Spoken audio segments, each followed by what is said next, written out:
You are listening to ProveText, a Glossa House podcast exploring Scripture with Dr. T. Michael W. Halcomb and Dr. Frederick J. Long. Welcome and enjoy.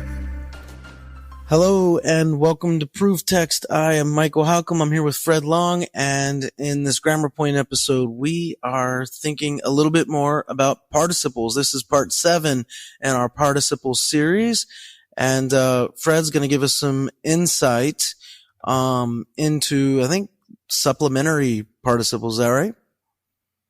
Yeah, supplementary is a broad category. So far we've talked about adjectival use, which is simply just like adjectives.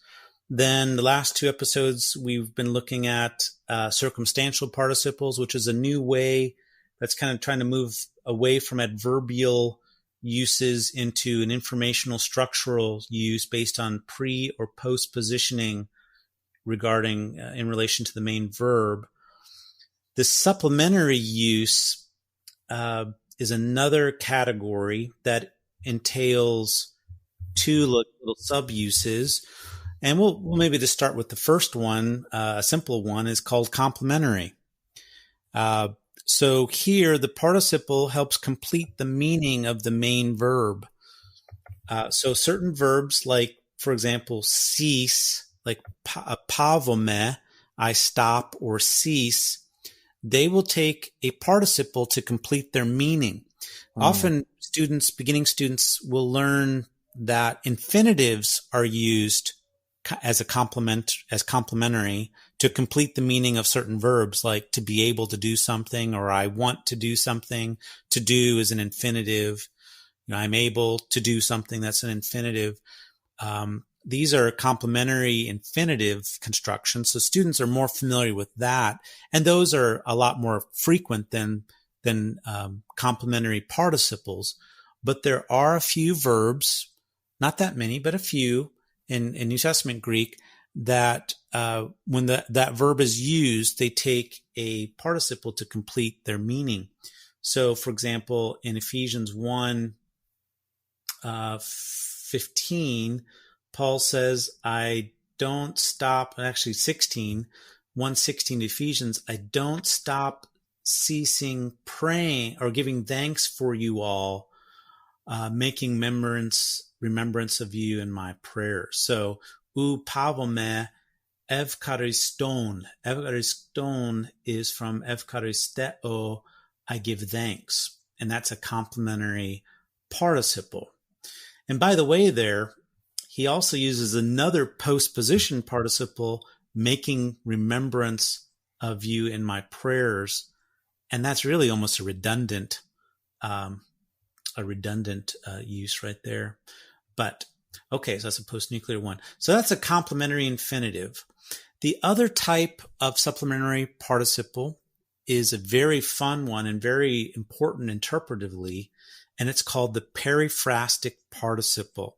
Now, the construction of the periphrastic is a form of the verb to be, either imi or yenome, occasionally the verb archo when it means to be or exist, or huparcho, huparcho.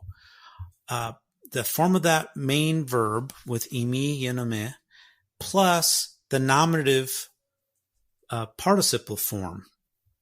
And so you might have something like Jesus was teaching. So Jesus ein didaskon. Now you might recognize, wait a minute, Jesus was teaching. That could have been stated simply as an imperfect, as Jesus e didasken. True. And that's why this use is called the periphrastic use of the participle. The word periphrastic means roundabout way of saying something. Peri meaning around, and phrastic is a saying. So the periphrastic participle is an optional construction that is a roundabout way of stating something by using a form of a verb of being with the nominative participle. So why is this? What's the interpretive significance of this? Well, I make a lot of hay of this, and I think it's very important to see that this construction, the periphrastic participle construction, ascribes a verbal attribute to the subject. And that adds a lot of dynamicity because rather than stating some other attribute like a noun or adjectival static attribute, the periphrastic participle construction ascribes an action word or a verbal word to a subject. And so that's often stressing that verbal activity as an attribute of the noun. So Jesus was teaching. You have two ways of saying it. One stresses more the teaching activity of Jesus as an attribute of who Jesus is, and that would be the periphrastic participle. Yeah. So very significant interpretively. When you see these periphrastic participles, consider why is there stress on that verbal activity as an attribute? And usually there's some interpretive payoff to be thought about right there. Well, you also just taught me a new word, dynamicity. I've never heard that in my life. Oh, yeah, I love making new words. Dynamicity. All right. Well, very insightful. And I think we have one more on participles, maybe a couple, I don't know. But yeah, we appreciate the insight, Fred, and we hope you enjoyed this episode. Yeah, hope that helps. Looking for creative ways to launch your biblical language studies to the next level? We here at Glossa House create resources with you in mind. We've created a stock of innovative and cutting-edge audio, video, digital, and print resources to help you reach your language goals. Visit glossahouse.com to find what you've been looking for. Glossa House, language resources for the global community.